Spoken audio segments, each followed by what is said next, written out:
আপনাদের স্বাগত জানাই আমি আমার কথা শুনবার জন্যে।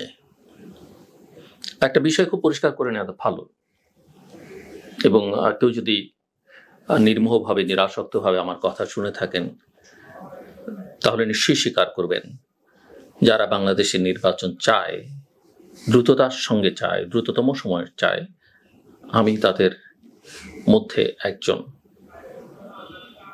এটা বললেও বোধহয় অত্যুক্তি হবে না বা বাড়িয়ে বলা হবে না, যদি আমি নিজেই বলছি যে আমি বোধহয় তাদের মধ্যে অন্যতম। কনসিস্টেন্টলি নির্বাচনের কথা বলছি এবং দ্রুততম সময়ে নির্বাচনের কথা বলছি, যেটা সম্ভব বলে আমি মনে করি।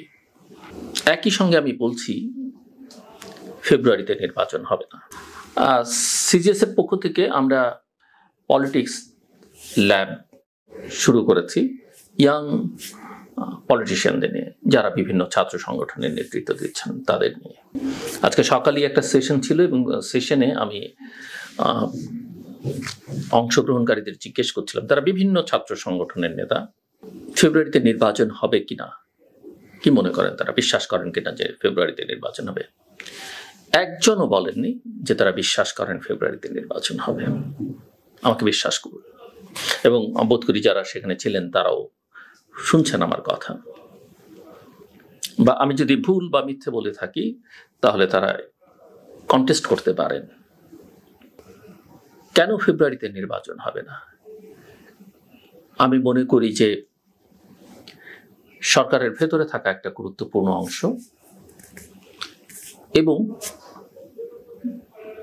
রাজনীতিতে এই মুহূর্তে খানিকটা দাপট দেখানো একটা অংশ, তারা আসলে নির্বাচনটা চায় না। হ্যাঁ, তারা অনেক ভালো ভালো কিছু চায়, তারা সংস্কার চায়, তারা বিচার চায়, আমরাও বিচার চাই, আমরাও সংস্কার চাই। কিন্তু আমাদের সঙ্গে তাদের চাওয়ার পার্থক্যটা এই যে তারা আসলে এই চাওয়াটার ব্যাপারে আন্তরিক নন। তারা আসলে এই চাওয়া দিয়ে, এই অজুহাতে নির্বাচনটাকে বিলম্বিত করতে চান। কেন চান? সরকারে যারা আছেন তারা কিছুদিন আরো বেশি ক্ষমতায় থাকতে পারলেন, ভবিষ্যতে তাদের পছন্দ মতো কাউকে যদি ক্ষমতায় টেনে টেনে আনা যায় সেই কারণে চান। ক্রিয়াশীল রাজনৈতিক দলগুলোর মধ্যে যারা চান তারা চান যে একটু বিলম্বিত হলে তাদের প্রস্তুতিটা ভালো হয়। ওই যে পরীক্ষার সময় যেরকম অবস্থা, অনেক ছাত্রছাত্রী যতবারই আপনি পরীক্ষা পেছান, ওই পরীক্ষা পেছানোর একটা দাবি তাদের সবসময় থাকে। তারা মনে করে পরীক্ষা পেছালেই বোধহয় তারা ভালো করবেন, যদিও তারা কোনোদিনই ভালো করে না। তো এটা একটা কারণ। আরেকটা কারণ হচ্ছে এই রাজনৈতিক শক্তিগুলো দেখছে এবং মনে করছে যে ইতিহাসের এটাই হচ্ছে মোক্ষম সময় তাদের জন্য সবকিছু গুছিয়ে নেবার। তারা বিভিন্ন প্রতিষ্ঠানে নিজেদের লোক ঢোকাতে পাচ্ছেন, ব্যবসা বাণিজ্য গুছিয়ে নিতে পাচ্ছেন, এবং ভবিষ্যতে যদি প্রশাসনিক একটা অভ্যুত্থান করাটা যায় সেরকম একটা পরিকল্পনা, কারণ জনগণ তাদেরকে কোনোদিন সমর্থন করবে না।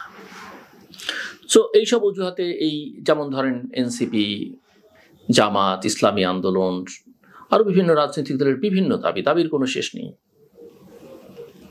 পিআর চাই, স্থানীয় সরকারের নির্বাচন চাই, ছাত্র সংসদগুলোর নির্বাচন চাই, জুলাই সনদের বাস্তবায়ন চাই, গণপরিষদের নির্বাচন চাই, সংবিধান সংস্কার পরিষদের নির্বাচন চাই, এলএফও চাই, এক্সিকিউটিভ অর্ডারে এটা করতে হবে, ওটা করতে হবে, অনেক চাওয়া তাদের। এবং চাইতে চাইতে এই যে জুলাই সনদ যেটা তৈরি হচ্ছে, আমার কাছে কেন যেন মনে হচ্ছে এই জুলাই সনদে সব রাজনৈতিক দল স্বাক্ষর করবে না,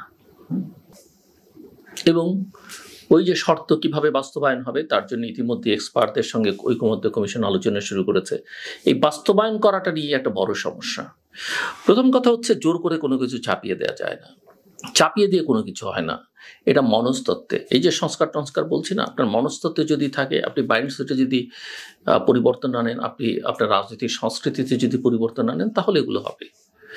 অন্যথায় এগুলো কাউকে দিয়ে জোর করে করানো যাবে না। সো এরা মনে করেন যে এই নির্বাচনটা আসলে এখন চায় না। এদিকে সরকারের দিকে তাকান, অনেকেই বলছেন যে প্রফেসর মোহাম্মদ ইউনূস তো চাইছেন, তিনি ঘোষণা দিয়েছেন, তার মতো একজন ব্যক্তি ঘোষণা দিয়ে কিভাবে এখান থেকে সরবেন? সরকারের দিক থেকে আমরা এই বার্তাও পাচ্ছি কোনো শক্তি একদিনের জন্য নির্বাচন পেছাতে পারবে না। শুনতে এগুলো ভালো লাগে, কিন্তু ইতিহাস থেকে আমরা জানি যে নির্বাচনের তারিখ ঘোষণা করলেই নির্বাচন হয়, তার কোনো গ্যারান্টি নেই। এরা হয়তো শুরু করবেন, চেষ্টা করতে পারবেন না।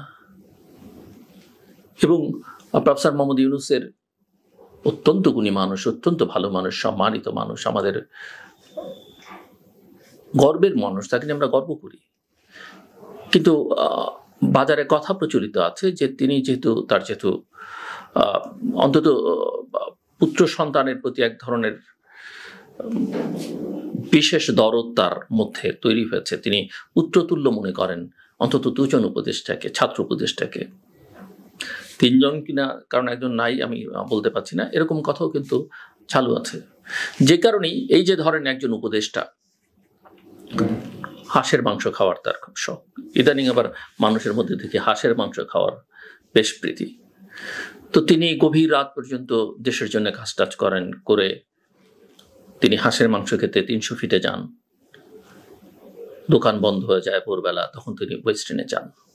আপনি মিলান 300 ফিট থেকে ওয়েস্টিন, এবং ওয়েস্টিনে নানানজন নানান কথা বলে, তার এত ওয়েস্টিনে যাবার অর্থবিত্ত আসলো কোত্থেকে, কারা সেখানে তাকে থাকে, সেখানে কি হয়, নানা রকমের প্রশ্ন আছে। আমি সেসব নিন্দুকদের আলোচনায় নাইবা গেলাম। কিন্তু আমার প্রশ্ন, এই উপদেশটাই তিনি যোগ্য না হওয়া সত্ত্বেও অস্ত্রের লাইসেন্স নিয়েছেন, সেটা আবার বিমানবন্দর দিয়ে অস্ত্রের অংশ মানে ম্যাগজিনটা নিয়ে যাচ্ছিলেন, ধরা পড়ল স্ক্যানিংয়ে। সেটা উনি ভুলে নিয়ে গেছেন, বলেছেন। এরকম ভুল করলে রাষ্ট্র কিভাবে চলবে, সেই প্রশ্ন তো তোলাই যায়। কিন্তু আমার প্রশ্ন হচ্ছে, সেটা তিনি নিয়েছেন, বলেছেন তার নিরাপত্তার সংকট।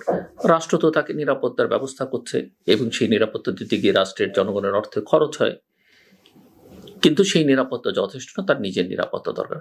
তাহলে আমার প্রশ্ন হচ্ছে যে নিরাপত্তার যদি এতই সংকট, তাহলে এই উপদেশটা কি করে, প্রায়শই তার ভাষায়, আমার ভাষা না, তিনি 300 ফিটে মোটরসাইকেলে করে যান হাঁসের মাংস খেতে? আচ্ছা, না হয় একদিন গেলেন, শখ করে যেতেই পারেন, উপদেষ্টারাও মানুষ, মন্ত্রীরাও মানুষ, সংসদ যেতেই পারেন। কিন্তু আপনি যখন নিয়মিত যান, আপনার যদি লাইফ থ্রেট থাকে, তাহলে যারা আপনার জন্য থ্রেট, তারা তো নিশ্চয়ই আপনাকে ফলো করে, এবং যখন আপনি তারা জানে যে আপনি নিয়মিত ওখানে যান, তাহলে যে আপনার ঝুঁকি বেশি। কারো কোনো কথা নেই, প্রফেসর মোহাম্মদ ইউনূসেরও কোনো কথা নেই, সে ম্যাগজিনের সময় কোনো কথা নেই, এখনো কোনো কথা নেই। দুর্নীতির প্রচুর অভিযোগ ওঠে, উপদেষ্টাদের বিরুদ্ধে কোনো কথা নেই। এই উপদেষ্টা আবার বলছেন যে তিনি নির্বাচনের স্ক্যাজুয়াল ঘোষণা হলে পদত্যাগ করবেন। কেন পদত্যাগ করবেন? হয়তো ইলেকশন করলেও করতে পারেন, কোন দল থেকে করবেন সিদ্ধান্ত নেননি। ওদিকে নাহিদ ইসলাম বলছেন এনসিপির সঙ্গে তার কোনো সম্পর্ক নেই। আবার আমরা ভিডিওতে দেখি মাস্ক পরে তিনি এনসিপির সভায় যুক্ত হন, যোগ দেন রাতের বেলা। এই উপদেষ্টারই, এই যে ছাত্র উপদেষ্টা হিসেবে যারা আছেন, তারা দেখেছি এনসিপি যখন গঠন করা হয়, তখন একটা সার্ভে ফর্ম তারা দিয়েছিলেন জনগণের উদ্দেশ্যে। এই উপদেষ্টারা সেটা শেয়ার করেছিলেন তাদের ফেসবুক পেজে। সংযোগটা কিন্তু আমরা বুঝি, ওনারা স্বীকার করতে না চাইলেও। আবার এই উপদেষ্টাকে কেন্দ্র করে আরেকটা ভিডিওতে ভাইরাল দেখলাম দুর্নীতির অভিযোগ, কোথায় চাঁদাবাজি করতে গেছেন এবং তিনি সেটা অন্য জায়গা থেকে নিয়ন্ত্রণ করছেন, এইসব অভিযোগ। কিন্তু এতে এদের কিছু হয় না। সে কারণেই আমার সংশয় যে আসলে নির্বাচনটা হবে না। এখন প্রশ্ন হচ্ছে, যদি হয় আমি কি বলবো? আমার কথা মিলল না, প্রথম কথা। স্বীকার করে নিলাম যে আমার প্রেডিকশন ঠিক নয়। রাজনীতিতে তো আর 2 2 4 মেলানো যায় না, রাজনীতির অঙ্ক ভিন্ন। কিন্তু আমি এটা জোর গলায় বলি, ফেব্রুয়ারিতে নির্বাচন হবে না, হলেও আসলে সেটা কোনো নির্বাচন হবে না। নির্বাচন বলতে, যে নির্বাচনের জন্য মানুষ রক্ত দিয়েছে, যে নির্বাচনে মানুষ তার ভোটাধিকার প্রয়োগ করতে পারবে এবং ফলাফলে তার প্রতিফলন থাকবে, যেই নির্বাচনে মানুষের সামনে বাছাই করবার সুযোগ থাকে, ভালো মন্দ দেখবার সুযোগ থাকবে, সেই নির্বাচন এটা হচ্ছে না। অবাধ, সুষ্ঠু, গ্রহণযোগ্য, ক্রেডিবল বলি, পার্টিসিপেটরি বলি, ইনক্লুসিভ বলি, অন্তর্ভুক্তিমূলক, অংশগ্রহণমূলক, শান্তিপূর্ণ, আন্তর্জাতিক মানসম্পন্ন, ওই সব নির্বাচনের ধারে কাছে নির্বাচন যাবে না। এই নির্বাচন হয়তো যারা ক্ষমতায় যাবেন যাবার স্বপ্ন টপ্ন দেখছেন, তারা হয়তো ভাগাভাগি করেও একটা নির্বাচন করতে পারেন। আমি শিওর এই ভাগাভাগি, এই আসন ছেড়ে দিয়ে একে দিয়ে ওকে দিয়ে ফলাফল ভালো হবে না। আপনি হয়তো দিতে পারেন, নিতে পারেন, কিন্তু মানুষ তো আসলে সেটা চায় না। ধরেন কোনো একটা নির্বাচনী এলাকায় বিএনপির একজন ভালো প্রার্থী, খুবই ভালো প্রার্থী, রাজনৈতিক সমীকরণের স্বার্থে বিএনপির সেই সিটটা একেবারেই অপরিচিত, যার সমর্থন নেই, সেরকম একটা দলের একজন নেতাকে দিলেন।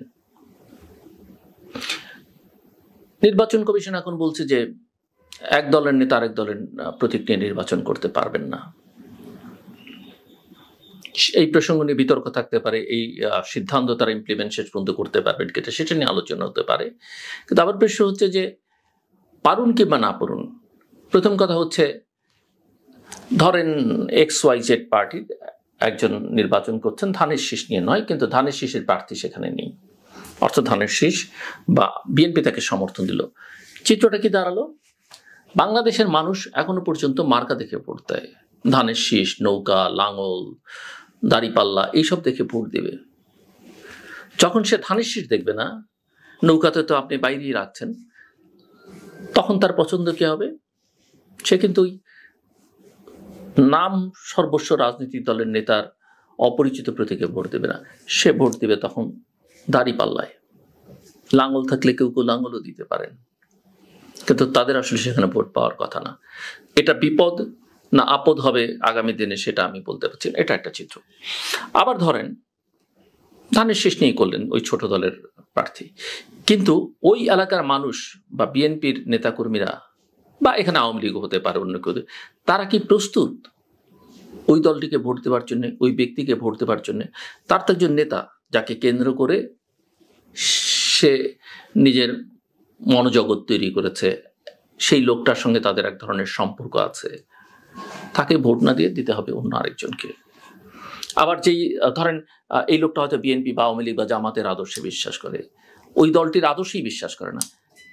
বিএনপি হয়তো একটা মধ্যপন্থার বা ডানের দিকে ঝুঁকে পড়া রাজনৈতিক দল, তাকে হয়তো একটা বামপন্থী, তার সমর্থকদের ভোটারদের ভোট দিতে হবে একজন বামপন্থীকে। এটা কি যৌক্তিক? একদমই না। সেরকম ভাগাভাগি করে একটা নির্বাচন করলেও করতে পারেন, সেটারও আমি সম্ভাবনা দেখি না। কিন্তু রাজনীতিতে অনেক কিছু হয়, শেষ কথা বলে কেউ কিছু নেই। আর রবীন্দ্রনাথ ঠাকুর বলেছিলেন, শেষ কথা বলবে কে, শেষ নাহি চেয়ে। তো আমরা তো আর শেষ কথা বলতে পারি না। তো সব মিলিয়ে আমি যেটা দেখি, নির্বাচনটা দেখি না এক ধরনের ক্যাওয়াজ, কনফিউশন, অস্থিতিশীলতা, অনিশ্চয়তায় ভরপুর বাংলাদেশ আমি সামনের দিনগুলোতে দেখছি। এটাকে ঠিকঠাক করবার কোনো উদ্যোগ নেই। আপনি পুলিশ কবে ঠিক করবেন, প্রশাসন কবে ঠিক করবেন? নির্বাচন তো এভাবে হয় না। আর এই যে নির্বাচন তো একদিনের বিষয় না। ওই যে উপদেষ্টা বললেন 2 মাস আগে পদত্যাগ করবেন বা 3 মাস আগে, নির্বাচন তো আমি মনে করি এখন থেকেই শুরু হয়েছে। প্রতিটা দিন নির্বাচনের দিনের মতো। প্রত্যেকটা রাজনৈতিক দলের অ্যাক্টিভিটিস নির্বাচন মুখে। তো সরকার কিভাবে নিরপেক্ষ? এই সরকার কি নিরপেক্ষ? আমি মনে করি না। এই সরকারকে নির্বাচন করতে সক্ষম? আমি মনে করি না। সো সিনারিও, আমি নির্বাচন চাই, ফেব্রুয়ারিতে হোক, ডিসেম্বরে হোক, যখনই হোক, যত আগে হয় ভালো। ফেব্রুয়ারিতে হলেও আমার কোনো অসুবিধা নেই, আমার কিচ্ছু যায় আসে না। আমি দেশের একজন নাগরিক, দেশের ভালো হলে ভালো। আমি প্রার্থীও না, কোনো দলের প্রতি আমার সমর্থন নেই, সংশ্লিষ্টতা নেই। কিন্তু আমি দেখি না ফেব্রুয়ারিতে নির্বাচন যদি হয় সেটা একটা যেন তেন ম্যানিপুলেটেড ইলেকশন হবে। আমি মনে করি না নির্বাচন করবার জন্য এই সরকার নিরপেক্ষ। আমি বিশ্বাস করি না বা দেখতে পাই না একটা নির্বাচন করবার জন্য যে সক্ষমতা দরকার সেটা এই সরকারের আছে। এবং অনেকগুলো ঝুঁকির মধ্যে আরেকটা ঝুঁকি হচ্ছে আওয়ামী লীগ। আওয়ামী লীগকে আপনি আইনি প্রক্রিয়ার বাইরে রেখে, মানে তার তো ব্যক্তিবর্গের বিচার হয়তো করছেন, বিচারে কোনো অগ্রগতি নেই, বিচারটা হওয়া দরকার, এইসব অপরাধের কোনো ক্ষমা নেই, কিন্তু দল হিসেবে আওয়ামী লীগকে আপনি রাজনীতির নির্বাচনের বাইরে রেখে বাংলাদেশে একটা নির্বাচন করবেন আর আওয়ামী লীগ চুপচাপ বসে থাকবে, আর আওয়ামী লীগের তো মিত্রও আছে কিছু প্রভাবশালী, সেটা মাথায় রাখা খুব জরুরি। নির্বাচনের পরে যেমন সমস্যা হবে, নির্বাচনটা প্রশ্নবিদ্ধ হবে দেশে এবং দেশের বাইরে, নির্বাচনের আগেও আসলে অনেক রকমের ঝুঁকি তৈরি হবে। সেই ঝুঁকি তৈরি করবার কাজে শুধু আওয়ামী লীগে ব্যস্ত থাকবে না, আওয়ামী লীগের নামে অন্যরা ব্যস্ত থাকবে, আর আওয়ামী লীগও অন্যদের মধ্যে ঢুকে পড়ে এইসব অস্থিরতা তৈরিতে নিজেদেরকে নিয়োজিত করবে এবং সেই ঝুঁকি সামলানো খুব কঠিন হবে। কাজে সুস্থ রাজনীতির চিন্তা বাদ দিয়ে এইসব অসুস্থ প্রক্রিয়ার মধ্যে ঢুকে বিশেষ কাউকে সমর্থন করা, বিশেষ কাউকে দূরে রাখা, এই প্রক্রিয়ার মধ্যে থাকলে দেশের জন্য বড় বিপদ। আমার কথা শুনবার জন্য আপনাদের অসংখ্য ধন্যবাদ। আপনাদের সবার জন্য শুভকামনা।